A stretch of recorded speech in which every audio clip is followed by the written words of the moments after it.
Well, I guess we can get started. If people come in as we're talking, that's okay. So I'm going to introduce myself. My name is Barbara Ruzicka. I'm an occupational therapist at Johns Hopkins Bayview, and I'm part of the Myositis team. In addition to working with the Myositis team, I also am an ATP, which means an assistive technology professional. So I have some additional experience and certification in working with wheelchairs.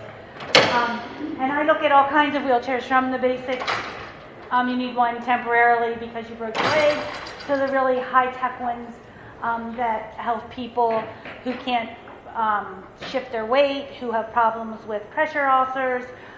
I'll talk about some of the ones that help you get up. One of the things I know with myositis is a lot of times it's hard to come up from a sitting position. So we're going to look at all of those things.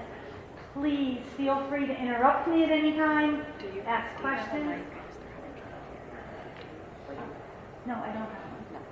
Do we have two mics or just one? You can use that one for now. Okay, I guess we'll use this one. Okay, is that better? Yeah, much better. Okay, I thought I was loud enough. So anyway, so I'm going to go through and I'm going to talk about a little bit about before you decide. Let me interrupt you briefly. Step that way just a little bit. Great. Ah, okay. Now you won't be in front of the screen. Thank you. Okay, so by the time this is over, I'll have it down.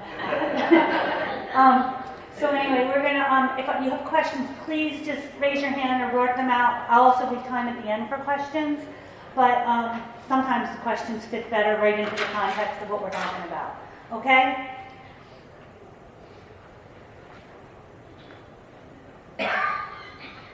So often for people who are, even before you're diagnosed, the first thing that people will start to complain of is, I'm having a hard time getting up the steps, or I can't get out of a chair like I used to. I need to hold on to things. So that's usually where people are starting to notice that they're having trouble with their mobility.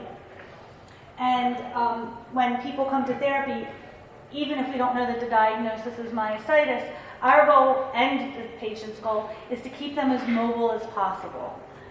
And we want to keep them walking as long as possible. We're not just going to go ahead and say, oh, you're not walking so good, and put you in a wheelchair. We want to really keep you on your feet as long as we can. Especially with myositis, we want to keep you out of a wheelchair as long as we can, because once people get dependent and they stay in there, they start losing even more strength in their quads. And the one and only definitive treatment for IBM is exercise. So if you stop walking and you stop standing, you're taking that one treatment away from yourself. So, I mean, it will get to a point, or can get to a point, that you have to have that for safety, but as long as possible, we want you standing and walking when you can. It's that whole use it or lose it type thing. So, for somebody who comes to the clinic and they are asking us for mobility, the first thing we'll start out with is occupational and physical therapy, and we give people a very structured, individualized exercise program. And the PTs will do a lot for the lower extremities, the OTs do a lot with the hands and the shoulders. And we also look at adaptive equipment so that maybe right away you don't need, the initial problem is you just can't get up, and I'll show you some things that you can use for getting up out of a chair. I talked about that. So there's a lot of compensations that you can use for not being able to stand up. One of the things is to use a chair that has a higher seat. So I know a lot of patients, when they go to a restaurant, they'll ask if they can have the cafe seating, like the high top tables, and they'll sit there. A lot of the countertop things are nice for that. Using a chair with armrest, for some people that's enough, if you can have the armrest to get yourself up. And then I brought a couple of things today to and they make the different things for toilets as well, like a raised plastic thing, they're toilet riser, that you can put over the toilet to help you get up.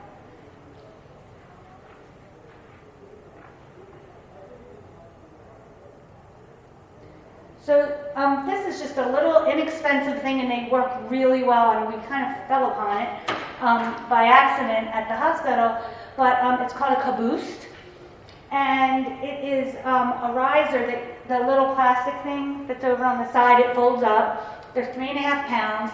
They run about $40, and you can get them on Amazon. But they will attach to the bottom of any four-legged chair.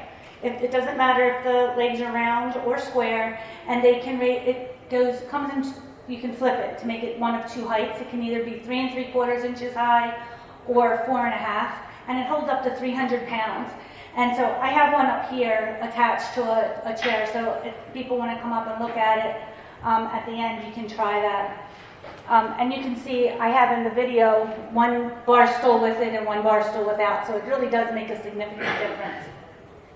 We have a few of those on our clinic chairs at the hospital and in the waiting room too, so it can help people even when they come to see us.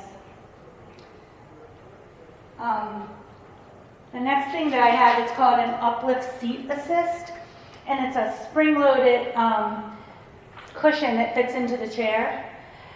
So I have one of those up here, and it's adjustable by weight up to 350 pounds. So when you sit on it, it squashes down, and then your body motion, as you start to come up, it kind of gives you a little boost to come into sitting. And I have a video of that. Excuse me, but you demonstrate that on relatively high chairs, and the chairs we really have problems with, the center of gravity is a whole lot lower.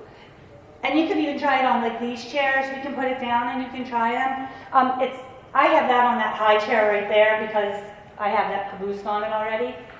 Can they be used without armrests? They're better with armrest. So, Just because of balance as it's bringing you up. Some people have felt that it's, and you have to play around. It's adjustable inside for the weight, but if you have it so that there's too much spring in it, some people will feel like they're being thrown forward. So that's why the armrests are kind of important. he's sitting on one right now. Oh. There's my advertisement. Yeah. Where do you get them from? You can get them on Amazon too. On Amazon too. How does Yeah. that boost work? I'm sorry, what? Can you demo the boost? Sure. I'm just curious to see how that works. Yeah. It works The well. caboose is the thing that's underneath. Maggie, can you help me take it off?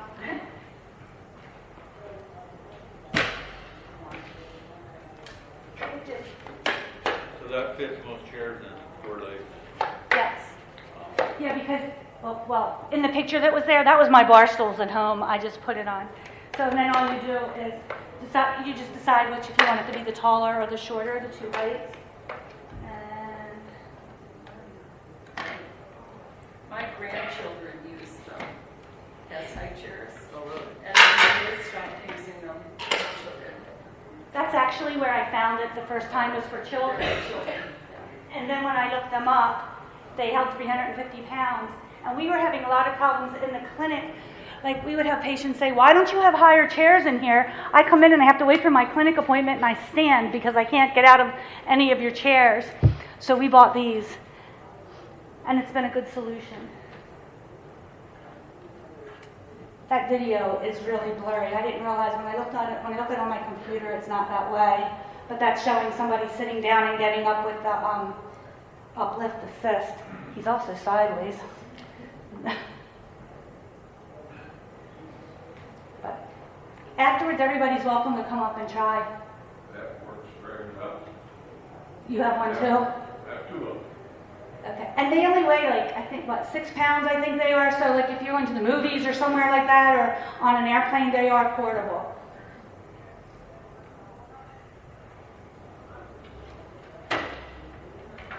So for the stairs, that's another place that a lot of people are that have myositis are having problems. So we want to, we're going to talk to you in therapy about limiting the number of times you need to go up and down the stairs a day.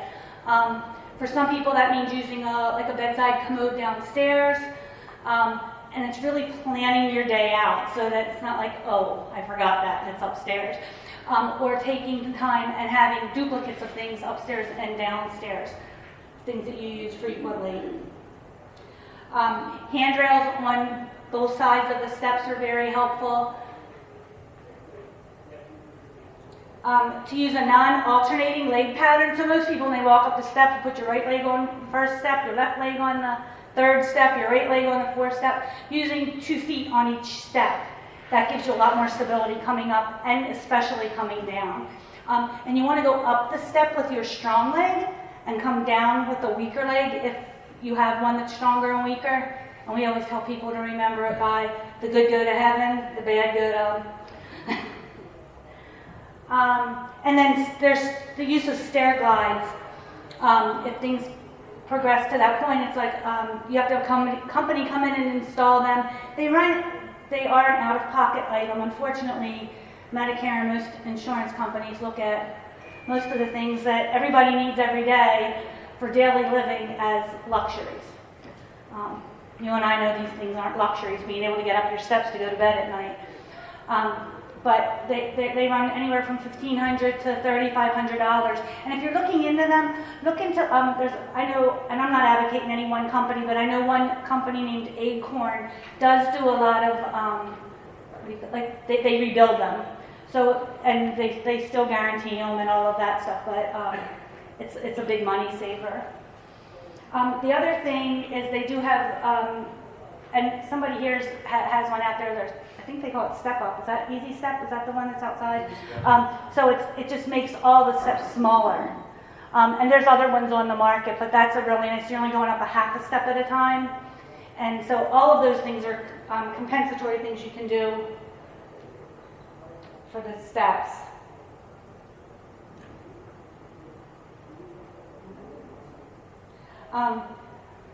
The bottom line is before you go to a wheelchair, before you want to use a scooter and those things, we want you to keep moving. So you're going to use adaptive aids, you're going to use the canes, the walkers, rollators, and the scooters. A lot of times you might not need these things in the house, but definitely going out into the community. Especially, your balance might be a little bit off because you're weaker. So if you're someplace where there's crowds and things like that, you need to have that little bit of extra security. So if somebody bumps you, you don't land on the ground.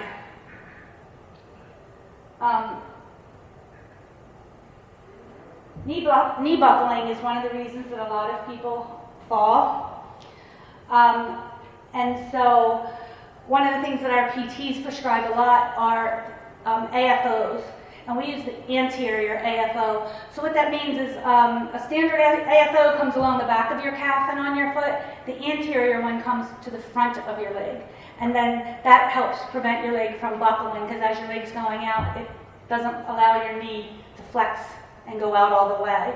And that's something we found that we're getting patients from a lot of different places, and that hasn't been tried with them. And it really does make a difference in how long people stay walking.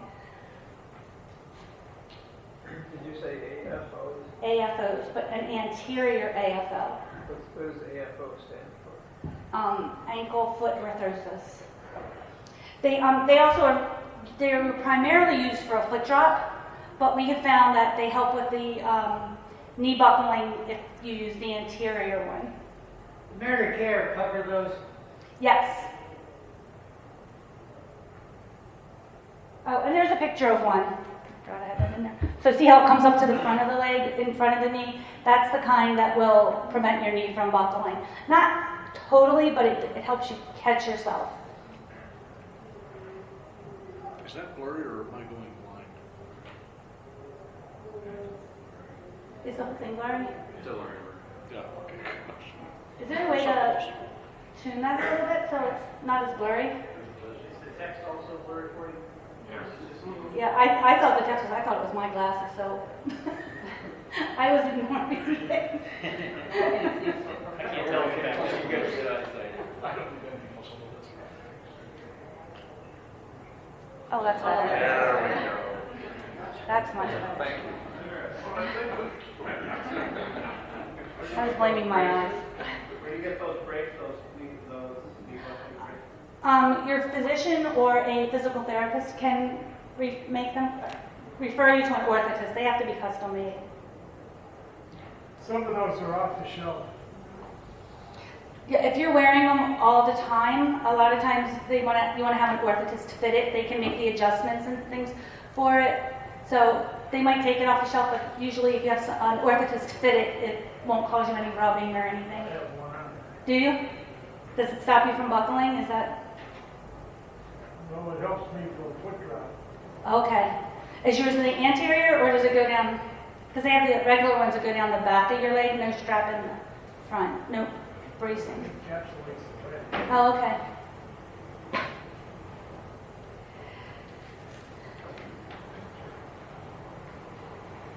So these are the reasons that we want to put off using a power wheelchair. I'm not going to talk so much about the manual wheelchairs. A lot of times once you have myositis, the manual wheelchairs just aren't what you need for mobility because it does require a good amount of arm strength. So I'm going to jump right into the power chairs. And unfortunately, what we find is that a lot of people will end up relying on that chair all the time, and they do lose that, it's that use it or lose it thing, so they aren't using their leg muscles and then they end up in there all the time. So we try to find that balance. Most people would really need that power wheelchair or a scooter for long distances, out in the community, going shopping, those type of things. And the unfortunate thing is Medicare only pays for those things to be used in the house. So when I do a wheelchair evaluation, even if I know, and they don't care if you use them outside, it's not like against the law to use it outside, but they want to know that you're going to use it in the house. So when we do a wheelchair evaluation, we have to show why that's going to help you do whatever it is in the house. Is it that you can't get to the bathroom quick enough? Is it that you're falling in the house? Is it that you aren't able to make yourself dinner or get something out of the fridge because it's just too far to walk from the living room to the kitchen? So that stuff will be incorporated into the evaluation, and that's going to be the justification for getting the piece of equipment. But a lot of people will then choose to not to maybe only use it, you know, in the evening in the house, and in the morning when they've got a little more energy and things are working a little better, they'll walk. But their real intent for it is for the community when they initially get the equipment.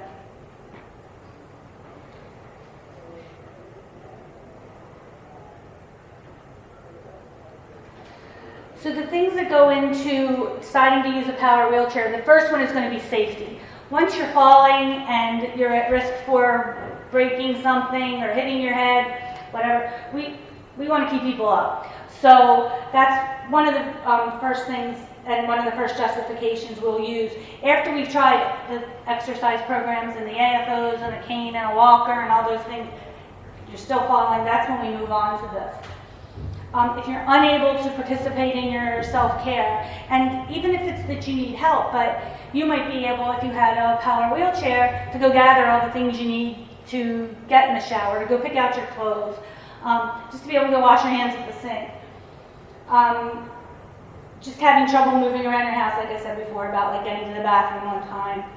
And then to be able to be independent in the community. In some of the discussions I was in earlier, we talked a lot about the isolation when you're not able to leave your house, and getting that power wheelchair might be what keeps you social and keeps you able to be involved in your kids' lives and be able to go to the movies and go visit friends and out to restaurants and all those kind of things. So the power wheelchairs are really important for that. In order to get them through Medicare, and I keep talking about Medicare because Medicare has the hardest criteria to get somebody any type of mobility device, whether it's a cane or a super deluxe wheelchair. They have, and then a lot of the other insurance companies follow. Some of the insurance companies are a little more lax than Medicare, and they might cover things that Medicare doesn't, but I'm talking about the hardest ones to get through. So in order to get it through Medicare, a patient has to show that they are no longer safe in their home using anything else. So when I write up a wheelchair evaluation, I have to say that they can't use a cane, crutches, walker, or rollator because leg strength, they've been falling. I have to give all those examples. to get a high-level wheelchair, there's all different levels of wheelchairs. Somebody with myositis does qualify for a group 3, which is like the highest level of wheelchair. It's not the ones you see a lot of people riding around with, like they have like a bucket seat type of thing. That's a basic level chair. Then the patient has to have the desire to use the chair. Not your wife, not your husband, not your kids want you in the power chair. It's you have to want to drive the power chair. The home has to be accessible, and somebody from the durable medical equipment companies will come out and they'll measure your doors and just make sure that there's room to actually use it. A lot of the ones that are out there now, they can turn in like a 2-foot radius because the center of gravity is in the center of the base of the chair, so it literally can turn on itself. So you don't need a lot of room, but they just need to make sure that there's clear pathways and things like that. And they'll make suggestions. Maybe you want to move that coffee table, push that table over closer to a wall, something like that, so that you have access for it.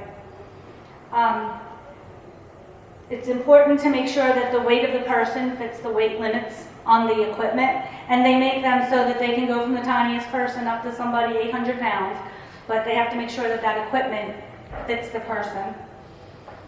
And the wheelchair should be fitted by either an OT, a PT, or a physician who have specialized training in adaptive equipment, and an ATP who works for a company that sells this type of stuff.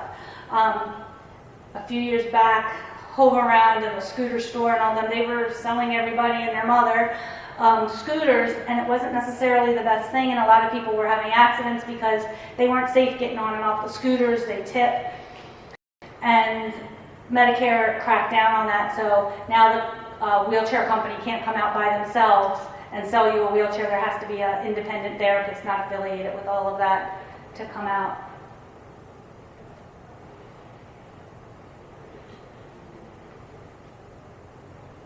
Actually, quick question. What's Yep. the scoop on scooters? Does Medicare pay anything? Yes, they pay for a very basic level scooter. And again, the same thing, you have to show that it can be used in your house. And especially the scooters are something most people want for outside, but usually you can justify its use inside as well. You said, because we had a guy come out, and he was affiliated with a scooter shop and the type that they sold.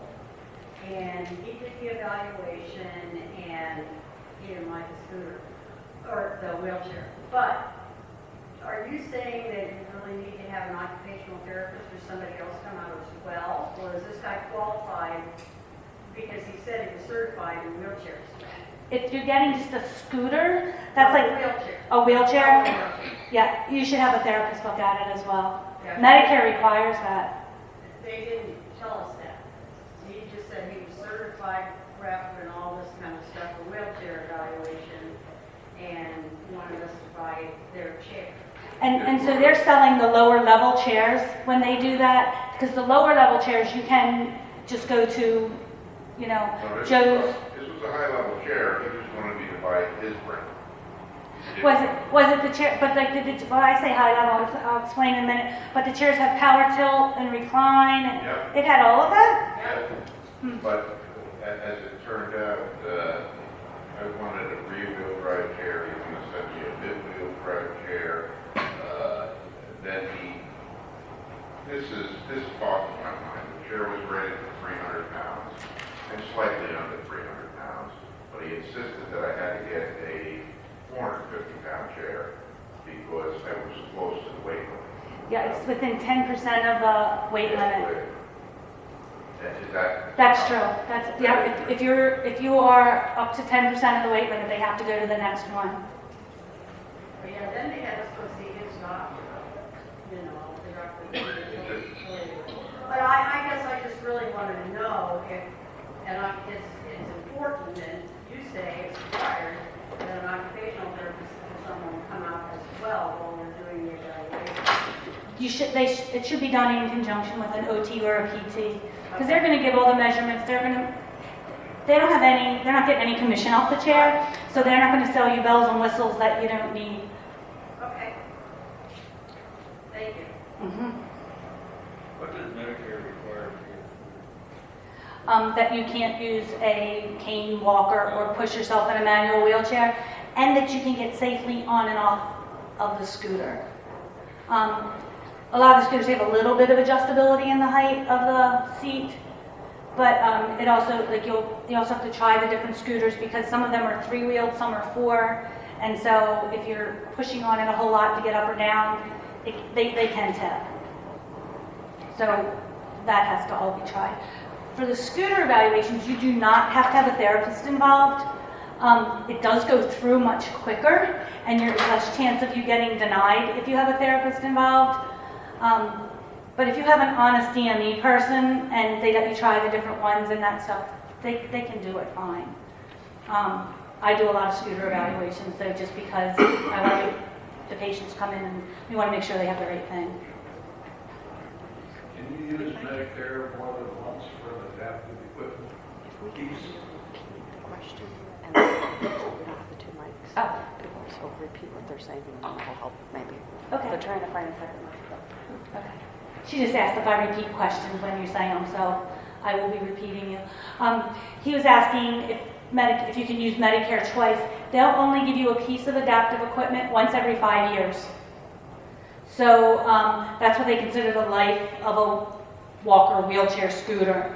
So once every 5 years is generally that. And once you've gone up, so if you've gotten a manual wheelchair, they're probably not going to then turn around and pay for you to get a walker.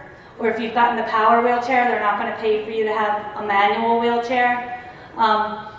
And for some people, that's a little bit of a problem because they might use the power wheelchair in the house all over the place. But when they go out with their family, they might not have a way of transporting that heavy power chair, and they want something that's a little more portable, and their family could push them in a manual chair, and they usually have to buy that out of pocket. They do make some inexpensive, like transport type chairs that are under $100, but they usually are lower to the ground and hard to get out of and that kind of thing, but it does give you some mobility if you have a family member or somebody to help. Any other questions? Maybe I missed this, but on this slide right here, you say IBM qualifies patients to a rehab grade wheelchair? Yes. Is that basic wheelchair? No, that's the one that does all the tilting and all of that stuff, yes. Because it's a progressive disease, and so you might not have all the options on it when you first get it, but it's expandable. Medicare does not pay for the eye level thing. I'll get to that because they have pictures. Okay? Yep.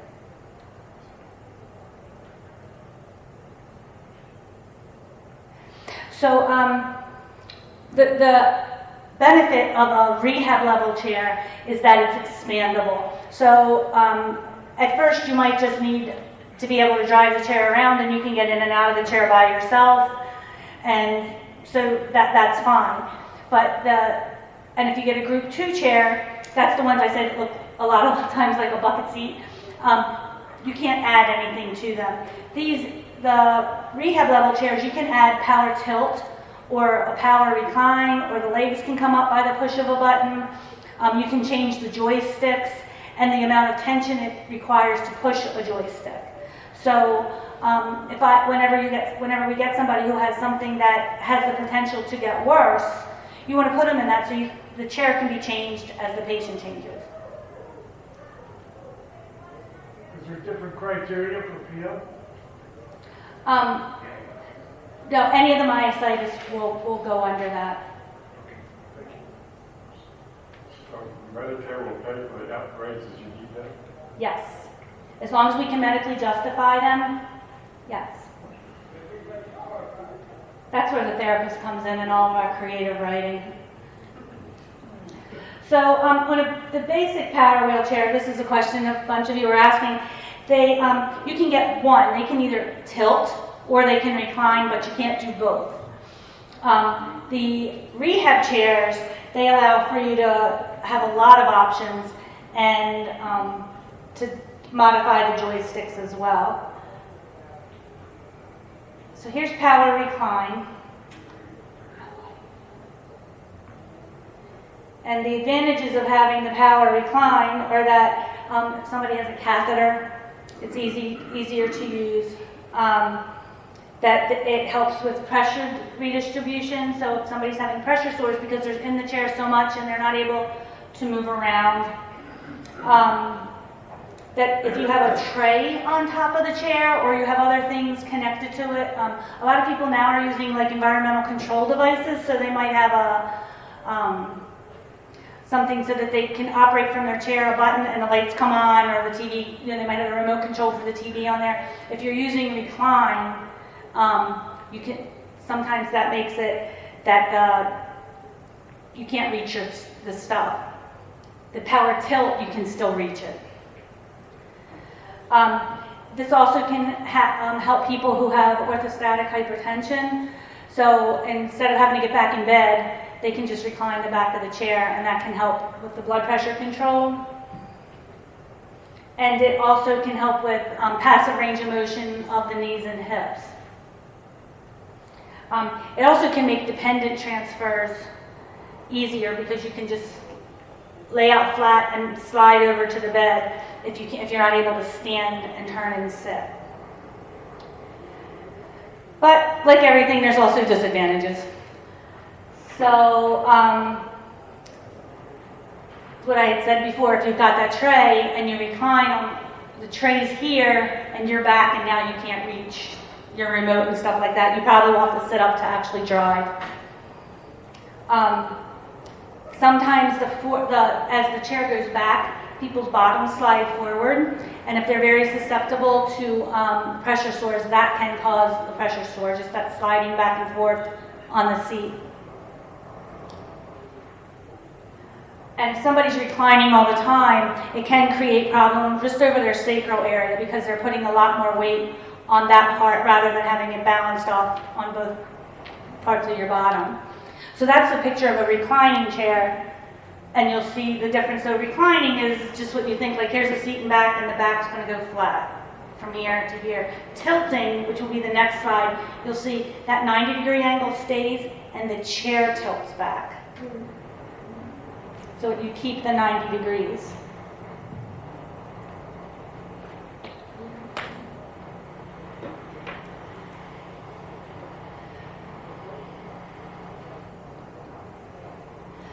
So the advantages of having the power tilt is that it reduces the pressure when you're at least, all the research says 45 degrees of tilt.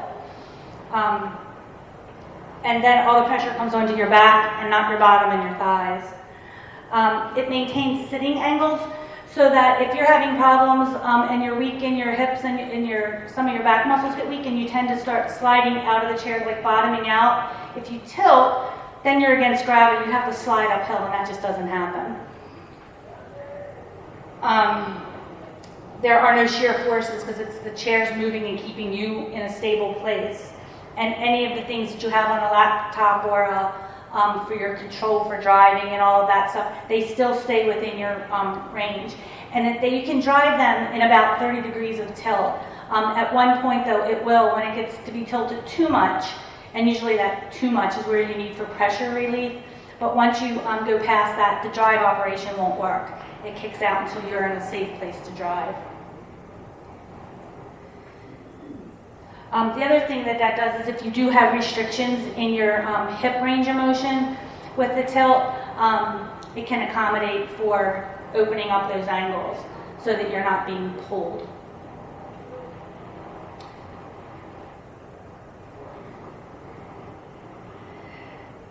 So this is somebody who's tilted, and you can see she's in full tilt and I have her legs extended. So she has problems with a lot of swelling in her legs, and so she sits like that about 5 minutes every half hour or so, and that helps with keeping the swelling down.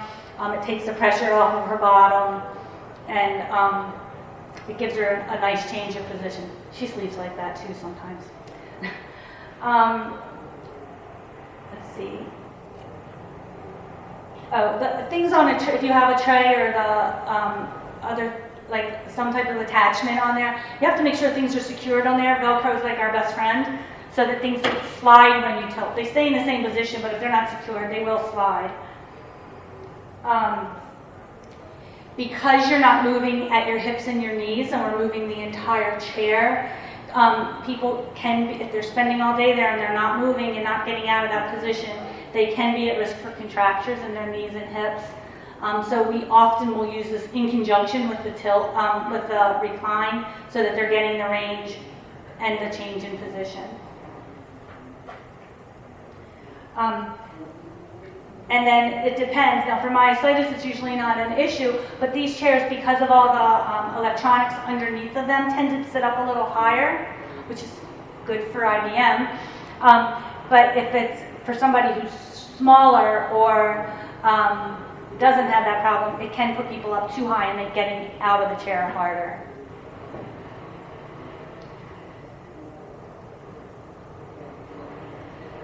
So these chairs are usually driven by a joystick, and they have all different types of them. There's the standard one that you see just like playing a video game type of thing.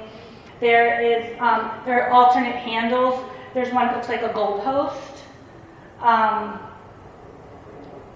You can put a ball or like it can be like a tall skinny stick. You can have a fatter stick. All depends on what the person's grasp is. And some people, if they really don't have much use of their hand, but maybe a thumb is working or just a finger, they have little tiny mini ones, and it takes the tiniest bit of movement to get the chair to go in whatever direction you want. You can also hook them up. So the third one is the one I said, it's kind of like a goal post. And then here on the end, that one's like a little half moon thing. That's just pressure on your hand, the way your hand changes. That'll change the direction of the wheelchair. And there's also, and I haven't used this with a myositis patient ever, but there's a chin control. And then they make all kinds of other things for people with disorders beyond myositis.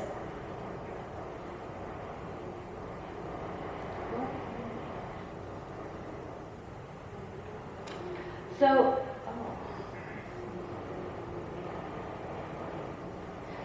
this is a wheelchair that actually comes to stand.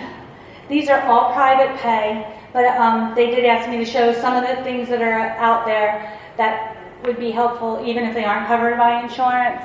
So you can see this gentleman hooks himself up with all the belts, and he's going to push a button and it will come up to stand, and he can actually drive in that position.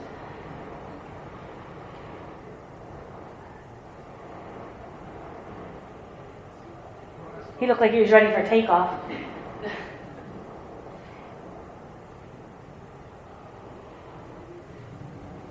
And so these are never covered by insurance. They can be added to the Group 3 chairs, so Medicare would pay for the whole chair except for this feature. But this feature alone is very expensive. It's anywhere from $7,000 to $20,000 depending on which chair you're adding it to. But this does allow some people, like sometimes employers or vocational rehab will pay for these, because if it can keep you at work, because you can stand and get to whatever it is that you're doing, if you're a teacher or doing some kind of lectures or speaking or something like that, this could be something that by having this feature you could stay at work. Do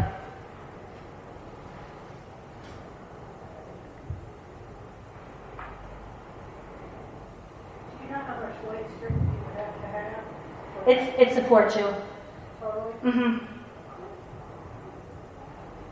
Can I ask you a quick question? iRobot is getting into the healthcare business.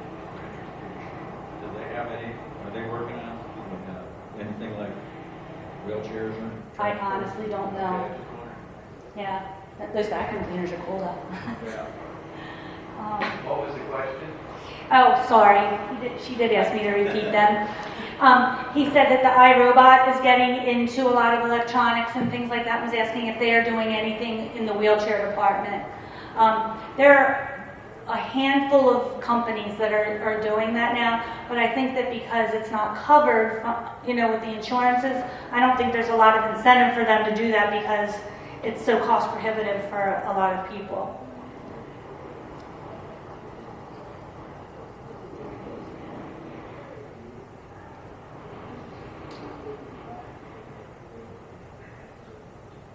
There's two grades of chairs, group 1 and group 2.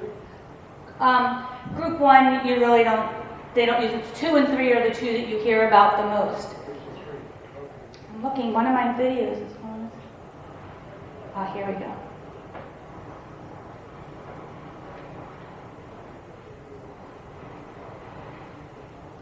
And then this is, they call it eye level. And a lot of the companies have this, again, it's not something that's covered by insurance, but especially for myositis, it is something that I think they need to cover. Blue Cross and Blue Shield will cover this, some plans, but you can see it raises the actual height of the chair up, the seat is up. So it's great for transfers, but also for reaching things in the house too. It puts you up at a level that, it's great for communication, you know, you can, so you're not like constantly looking up at people and people don't have to come down to you. You can raise yourself in your seat, most of them raise about 14 inches, so it'll put you right, and that's why it's called eye level, right at eye level with other people. It makes transfers so much easier, and some of the companies have combined it so that it'll also tilt anteriorly about 20 degrees. So you're not only up high, but it's helping you get forward in that chair, because sometimes just coming forward is hard.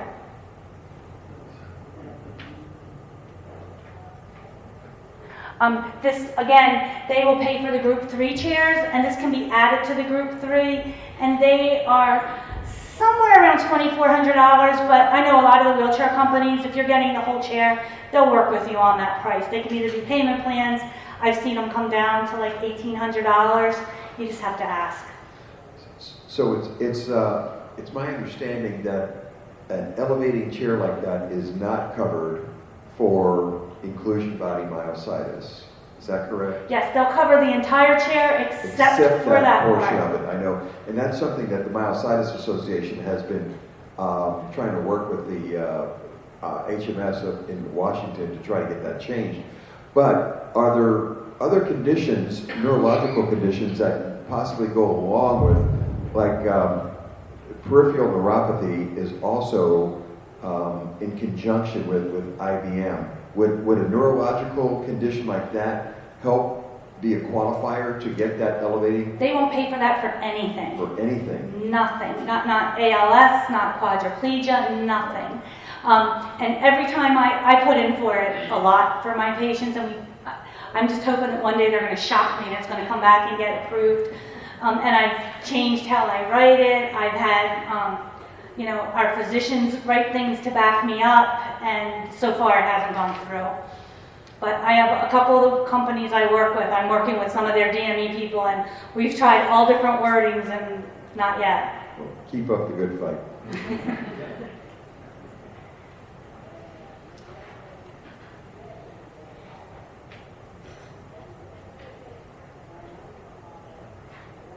Questions?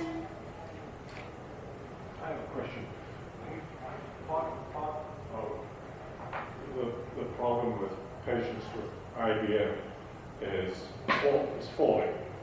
So it's not necessarily getting around in the house. It's the risk of falling. It would seem that if you could construct a hammock or where the patient is suspended with in kind of a hammock, with a frame over them, which still allows them the mobility of walking around, but if they should lose their balance and fall, It would catch you. the catcher. Is there something like that available, or a rail system that you construct through your house where you suspend this hammock? I call it a hammock, I don't know what else to call it. That hangs from this rail system, again, giving the person with the IBM the independence of walking around, but should they fall, the hammock catches them. The two things that I'm familiar with is they have like a kind of like a big walker that has like that type of a hammock seat type of thing. We use them mostly in therapy. I don't know anyone that's ever used one in their home, but they do have transfer devices similar to like a Hoyer sling that is on a rail that can go through the house. But again, you could lower it, I suppose, to be to the floor, but I've only seen that used for family members to take somebody like from their bed to the shower or something like that and like run it that way. I haven't seen anyone use them independently. One solution to give independence to people that still have some residual muscle strength to move around, but lack the quadriceps strength to prevent them from falling. It just seems like that. Yeah, I mean, almost, I can picture what you're saying, almost like a giant walker with a sling so that when you went down, it would grab you. Grab you. But to my knowledge, there's nothing like that. I'm sorry. Yes, sir? Do you have a list of companies that, you have a list of companies that you have proven to provide the right? I think they're different every city. And so it's working with different you know what I mean? Like every city has different companies that provide these things. So I know who I use in Baltimore. And I know the one company is New Motion, and they've got centers nationally. I've been very comfortable with them, but I don't think it's something that I can like print out to say that. This is probably pretty basic, but what is the difference between a walker and a rollator? And will you speak a little bit about those types? Sure. A walker just has the 4 supports and usually 2 wheels in the front. The rollator usually has brakes and has a seat. So some people have a hard time managing the brakes because there's 4 wheels, but the seat is a very helpful thing, especially for somebody that needs like that seated brake now and then, and you're in a long hallway and there's no place to go. And there are 3 versus 4 wheel rollators? Yeah. Yes. Any advantage of one over the other? I'm not a PT, so I'm not sure of that. I know The the 3. question was, can't hear the question. Oh, she was asking if there's an advantage of the 3-wheeled walkers over a 4-wheeled. I know the 3-wheeled are really becoming popular. They're kind of a little bit trendy now. If you watch the people out right here, there are some ladies that have the 3-wheelers, and I've seen them going into like to eat, and they'll fold that up, so it takes a lot less space. And they do have the seat too, so Yeah. Question. hold on, she has Sure, one. okay, sure, here. I was at San Diego last year and became very intrigued with Exoskeletons. One of the exhibitors was an exoskeleton company. He was a youngish guy who had been a police officer, and he was diagnosed and he was devastated. He got with this company in Quebec City, which is where they were from. And when he first started it, he was depressed, crying in bed all the time, but he could barely go across a room. They ended up, just through his force of will and courage, doing it every day. He ended up running in a road race. He ran across the stage for us down there in this big place in San Diego and bent over and picked up stuff. So the drawback, of course, it's like $35,000, and I'm sure the government's not going to pay for that. But do you know anything about development in exoskeletons? They're working on those. The other drawback to them is they're really heavy, Yeah. and so there's a lot of work out there and a lot of research going on to try to make them smaller, more affordable, and something that'll be more practical. But I think it's like really in the just developmental stages at this point. Yeah, I think a lot of the R&D has come through the military because of so many soldiers getting their legs and body parts blown out. But And quadriplegia, they're doing a whole lot with that. Like I know the Chris Reed Foundation, Christopher Reed, they're doing a lot of research with that. With regard to falling, are you familiar with any products to get someone off of the floor and back up? Actually, I should have, yes, there is something out there, and I can't think. Megan, did you see that? We were looking at it. I know I've seen videos of like inflatable things and. Yeah, honestly, I just saw something on Facebook and we were looking at it at work, and it was, It's something that Yeah. folds down that you slide them onto and it raises them up. yeah, Yeah, I've seen that So too. you haven't personally? I haven't used any of them.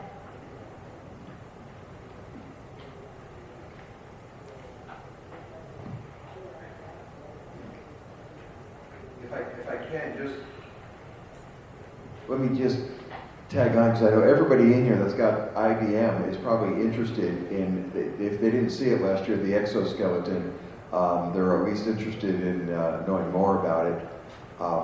That company is a Canadian company, and that exoskeleton is only available to Canadian citizens. So, but I do know that that company is working on 2 clinical studies. One is up in New York, and it is through the VA, and it's a veterans clinical study for paralyzed vets to help them get some mobility. And then there's another study that they're doing, a clinical study that is based on muscle weakness, not myositis per se, but just muscle weakness. It's out in California. I've been trying to get more information on that, but the good news is that they are diligently working on, and at the same time they're talking with the FDA trying to get approval of selling that exoskeleton in the U.S. So there's something to look forward to. What price?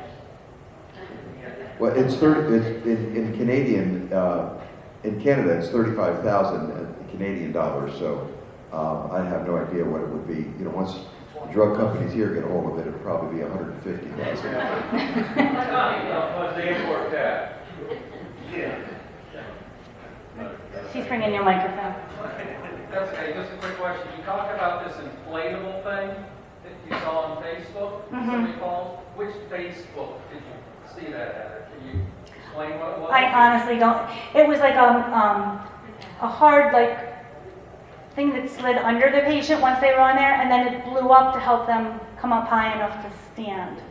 But whose Facebook were you on? Oh, no, it was on mine. I get all kind of ads that come up for that stuff because I look for things like that all the time. Yeah, thank you, sir. The name of the Canadian exoskeleton company is Keego, Keego. Just if you want to look it up online or whatever. That's the name of the exoskeleton. The company is Vitenia. Yes, Vitenia. But if you look up Keego, it will work as well. But it is Vitenia, and that's VTEMIA.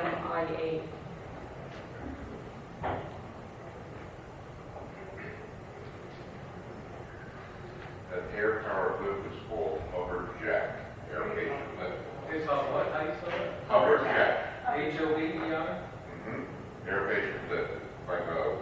Like you roll out a sleeping bag underneath the patient, roll them onto it, then you put an air compression fluid in the Hoverjack.com? Yeah, hover jack patient lift is what it's called. Thank you. It's trademark. I looked at it, I think they were around $3,000. It's quite kind of like change the patient. Yeah. Oh, that's nice. Thank you. You could demonstrate it at the next kid meeting. Yeah, all right. I also found one called the emergency lifting cushion. It's on Amazon for like $1,600. I can't speak to the safety of it. I've just Googled it now. But next year it'll be $600. Emergency Lifting cushion. Do your research though, because this is just a Google. I don't know what these. I come to you as an endorsement.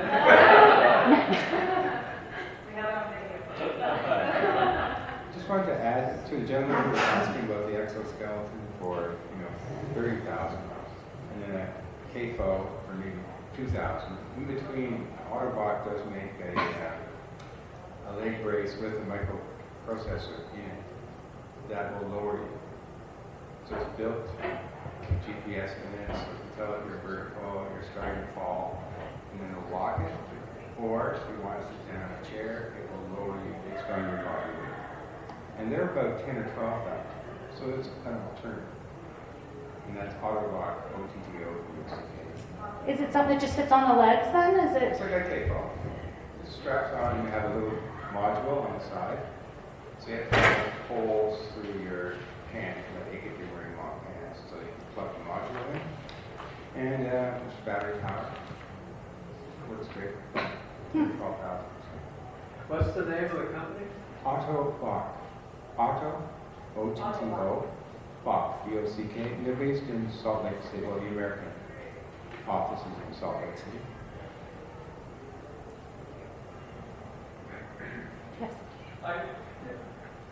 Thank you again. Yeah, I want to go back to the lifting situation because my wife fell, and as you know, when somebody falls, they're dead weight. So it took a number of us to lift her up, and I know we did something wrong, but we lifted her up. But what do you recommend? There's like these lifting belts, or what do you recommend for somebody if they fall to help them get, or these belts or what? We use gait belts at the hospital and multiple people. So it's a strap around the waist and then muscle. Just any gait belt. Mm-hmm. Okay, thank you.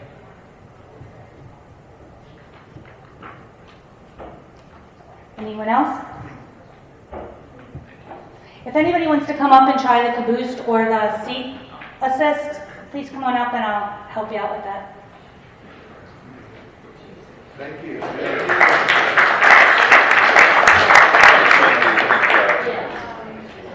So this is just.